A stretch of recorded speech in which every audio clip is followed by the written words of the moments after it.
बहुत सरल स्वभाव के हैं, हम इनको बहुत आदर करते हैं भीतर से, लेकिन बाबा हमको उससे कहीं ज्यादा आदर करते हैं। बुजुर्ग हैं इतने सरल, तुरंत पैर छूने के लिए झुक जाएंगे, हमको हमसे बड़े आदमी तो पैर छूते हैं, अब उसमें तो बड़ी शर्मिंदगी लगती है। मैं डॉक्टर अरुण से निवेदन करूंगा कि वो छूट गए थे आपका माल्यार्पण कर लेंगे। डॉक्टर अरुण ज्यादा, डॉक्टर अरुण आप आकर माल्यार्पण कर लीजिएगा। और मैं आग्रह करता हूँ श्री धनंजय वैष्णव जी से, जो हम लोगों के बीच जब से यहाँ आए तब से यहाँ आते हैं, और जब भी यहाँ कार्यक्रम होता है इसमें शामिल होकर इस कार्यक्रम की शोभा को बढ़ाते हैं। तो आइए श्री जी बड़े सरल सहज स्वभाव के हैं। शांति कुटिया अयोध्या में इनका मुख्य निवास स्थान, जगदम्बी साहेबगंज जिला में। तो मैं इनसे निवेदन करूंगा कि आप इस माता सबरी के प्रकरण के इस पुण्य अवसर पर लोगों के बीच रखने की कृपा करें।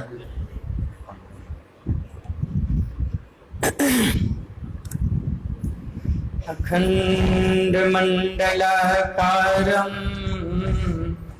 व्याप्तं येन चराचरं तत्पदं दर्शितं येन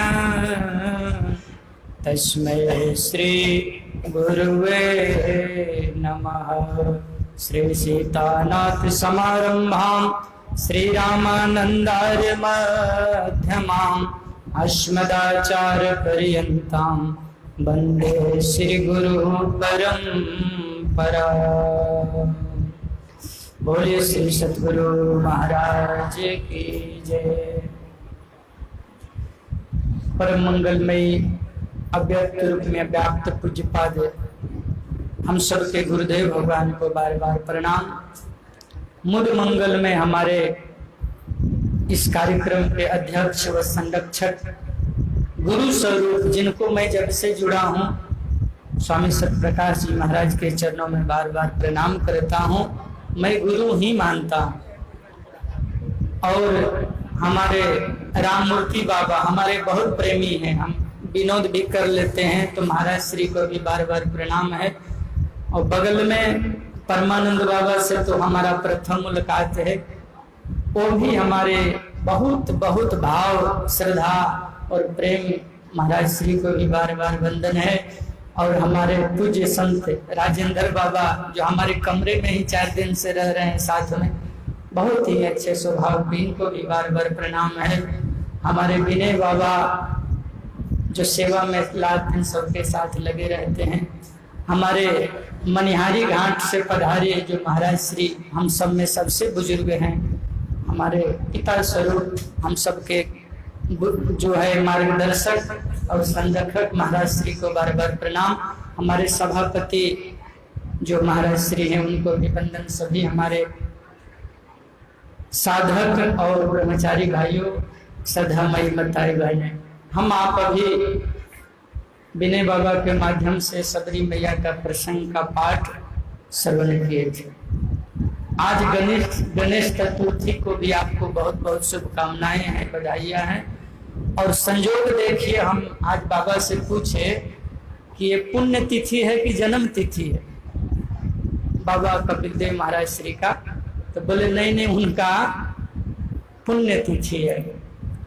देखिए संतों की क्या महिमा है। हम लोगों के घर में बाल बच्चे होते हैं तो हैप्पी बर्थडे को बहुत ध्यान देते हैं, जन्मदिन सबको मनाने का मन करता है, लेकिन हमारे संत लोग जन्मदिन को उतना महत्व नहीं देते, लेकिन मरण दिन को बहुत महत्व देते, क्योंकि जाते जाते भी संदेश दे के जाते हैं दुनिया वाले को कि हे दुनिया वाले, अपना मौत को संवारो, उसको संवारना सीखो।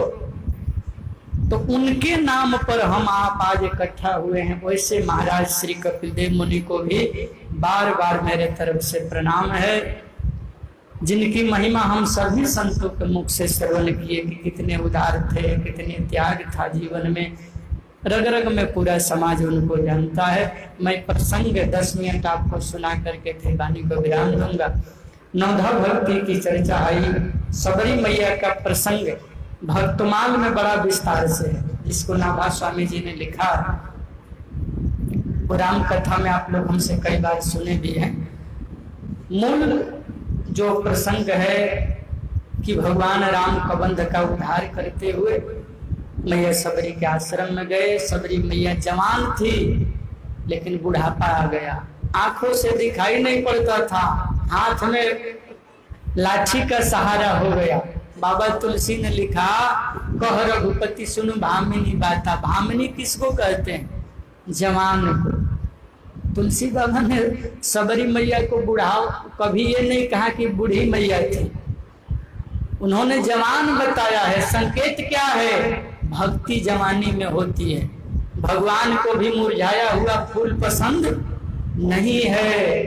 भगवान के घर में भी नया ताजा पुष्प जब चढ़ाइएगा ना, यहाँ बड़े बड़े संत महापुरुष बैठे हैं, उनके सामने बोलने में भय भी लगता है, क्योंकि सिर को दीपक दिखाने जैसी बात है, फिर भी संभालेंगे तो वही ना, तो हमसे गड़बड़ हो जाता है, तो फिर बाबा लोग उसको संभाल देते हैं। तो कहने का भाव यह है कि जवानी में, और जिनकी पुण्यतिथि में हम आप बैठे, जो 3, एक हमारे सभापति बाबा हैं, एक महाराज श्री हैं, और एक जो महाराज श्री का पुण्यतिथि, उन माँ को हम पहले प्रणाम जब भी आते हैं तो चरण छू करके करता हूँ, जिन माँ ने ऐसे सपूत को धरती पर जन्म दिया, उन माँ को भी बार बार प्रणाम है। आप सब भी जब भी मिले मैया तो प्रणाम जरूर किया करिए, करते भी हैं सब लोग, हम देखते हैं, क्योंकि बाबा तुलसी ने कहा है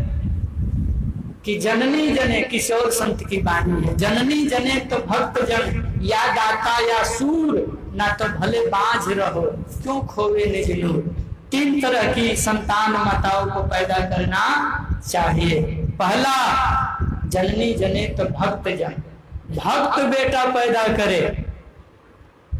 और फिर दूसरा, या दाता, कोई दानी पैदा करो, देने वाला पैदा करो, लेने वाला नहीं, देने वाला। या वीर पैदा करो, या दाता या सूर, कोई देश सेवा में, समाज सेवा में, राष्ट्र सेवा में जो अपने को आहूत कर दे, ऐसे 3 तरह के संतान पैदा करो, न तो बाझ रहो। सुअरिया का 12-12 बच्चा होता है, क्या लाभ होता है? पूत सपूत त का धन संचय, अपूत कपूत त का धन संचय। रामचरितमानस में संकेत है, जब भगवान राम का वनवास होने लगा, उसी समय लक्ष्मण जी को पता चला कि भैया और भाभी वनवास जा रहे हैं। भागते भागते अपनी माँ सुमित्रा के पास गए। मैया सुमित्रा ने पूछा, कहो क्या बात है?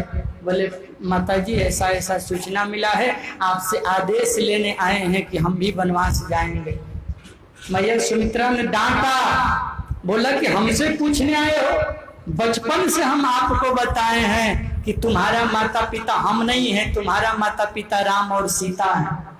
देखिए मानस जी में संकेत है, बड़ा भाई पिता के समान ही होते हैं। तो जैसे कपिल देव बाबा के बारे में कहा जा रहा है, बड़े भाई थे तो इनके पिता के समान ही हैं। तो 12 पूत पिता के धर्म में, शास्त्र में है ना, अगर पिता धर्म करता है, श्रेष्ठ कर्म करता है, तो बच्चों पर उसका पूरा का पूरा फल मिलता है। तो उन्हीं का तप का फल इनको मिल रहा है। और जो इनके पिताजी थे, उनका भी पुण्य और धर्म बड़ा ही था, आप सब जानते ही हैं। तो लक्ष्मण जी ने कहा कि हम आपसे आज्ञा लेने आए हैं। सबरी श्री सुमित्रा मैया ने कहा कि हमसे पूछने क्यों आए हो? तुमको तो वहीं से चला जाना चाहिए था, हमारे पास आने का भी जरूरत नहीं है, तुम्हारा माता पिता राम सीता है। लेकिन ठीक है, आ गए हो ना, एक काम करो, कुछ बात दे रहे हैं उसको गठिया, तो तब जाओ। एक बात मोरी सजनी गठियाल चुनरिया में। कौन सी बात? बोले राग रोष ईर्षा मद मोहू जनि सपनहु इनके बस होहू। सुनो, ये 6 प्रकार का दुश्मन हर जीव को होता है, हर मनुष्य में होता है। गीता में इसको कृष्ण बड़ा विस्तार से समझाया है। तो सुनो, राम सेवा में, गुरु सेवा में या भगवत प्राप्ति में चले हो, ठीक है, जाओ, भक्त बनोगे, बनो भगवान का, साधु बनो, ठीक है, लेकिन 6 चीज बस में होगा तो जाना, न तो मत जाना। ठीक है, जाना चाहते हो, आदेश है, आदेश क्या लोगे? राम के साथ जाओ, लेकिन इसको पहले लिख लो, राग रोष ईर्षा मद और मोह, ये 6 विकार से बच के रहना, तब जा।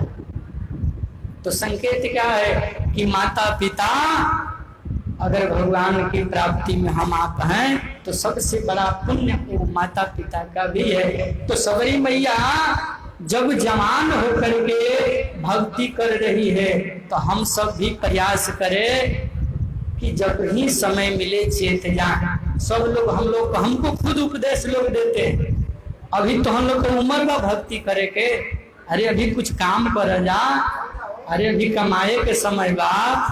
अब बताइए, भक्ति से बढ़ के कौन कमाई है? आध्यात्म विद्या से बढ़ के कौन विद्या है? और धर्म का प्रचारक बनने से बड़ा कौन काम है? हमको भी बता दीजिए।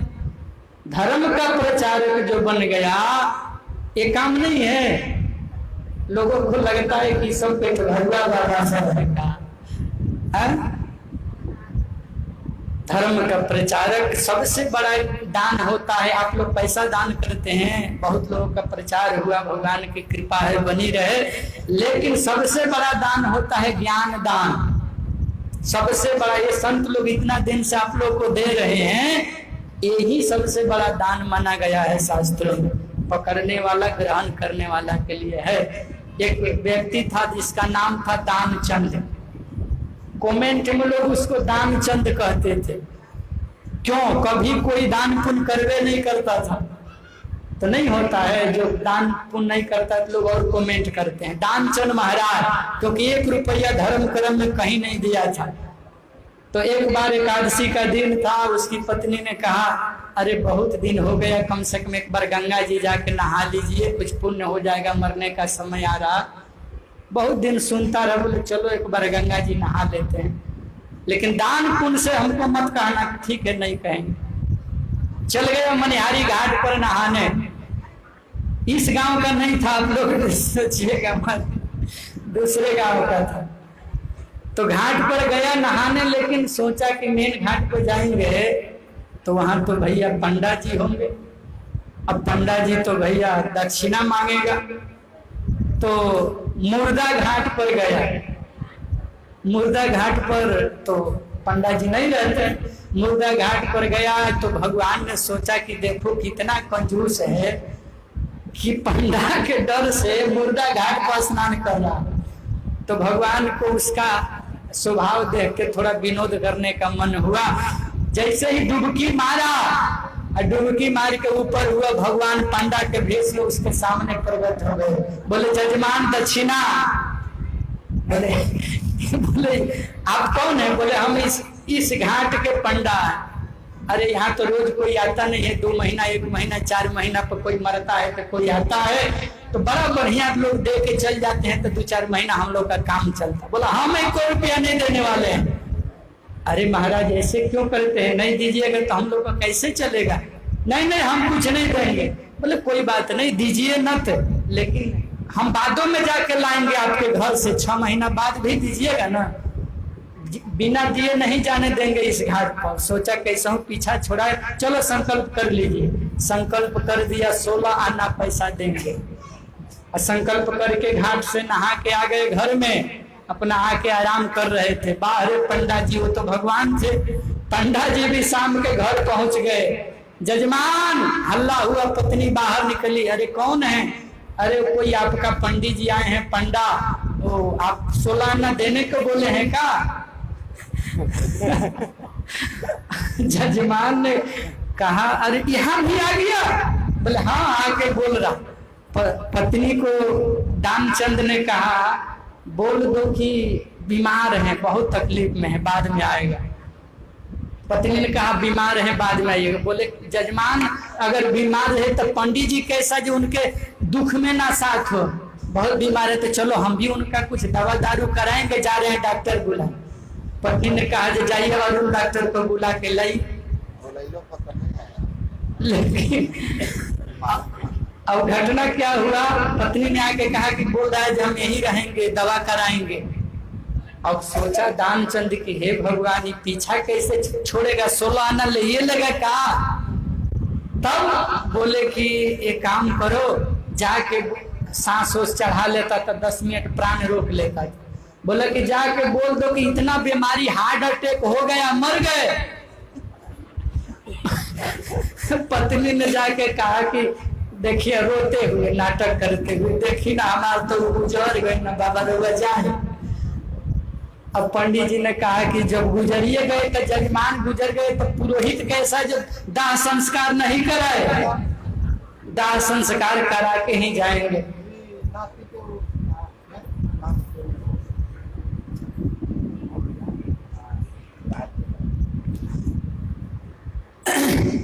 तो अब देखिए दान में भी दान चल रहा है बीच बीच में ना, बाबा का भी अभी दान का कथा भी सुन लीजिए। तो दानचंद ने बिल्कुल मरने का नाटक किया। पत्नी ने कहा वो तो मर गए, रोने लगी। पंडित जी ने कहा तब जा रहे हैं, गांव वाले को बोल देंगे। बोले नहीं बोलिएगा, बोले दे गांव वाले को बुलाते हैं, भाई चलो दाह संस्कार करा दे। जाकर पंडित जी मैं गाँव हल्ला कर दिए, दानचंद मर गया, दानचंद मर गया। अब पूरा गांव इकट्ठा हो गया, अब टिकठी उठी बन गया। अब पत्नी रो के सांचो बोले अरे ये मरे नहीं है। तो गांव वाला कहता हाँ ये सबे बोलेला, सबका पावेला, ये तो मोह लागल, तू हर मोह बाना ऐसे कहत रुकी नहीं खमरा बाकी मर गई बाना। अब सांचो बोल रही थी कि नहीं मरे, मतलब अब गांव वाला माने के कि नहीं मरी है, बोले सब मर गए। अब समस्या ऐसा हुआ, लेके लोग मनिहारी घाट पहुंच गए। अब गांव वाले सब गए, पत्नी बच्चा सब लोग गए थे घाट पर। अब जो मुख अग्नि दियाने लगा, उसी समय भगवान सोचे अब बोल देता तो इसका जान बच जाता। तो भगवान फिर जाके कान में पंडा का भेष धर के जो थे ना, बोले कि जजमान सुनो, हम भगवान हैं, हम पंडा नहीं है, भगवान है, कुछ मांगना है तो मांग लो। अब जजमान ने आंख खोल के देखा तो बोला वो तो पंडवे है, झूठे कह रहा है भगवान। फिर आंख बंद कर ली।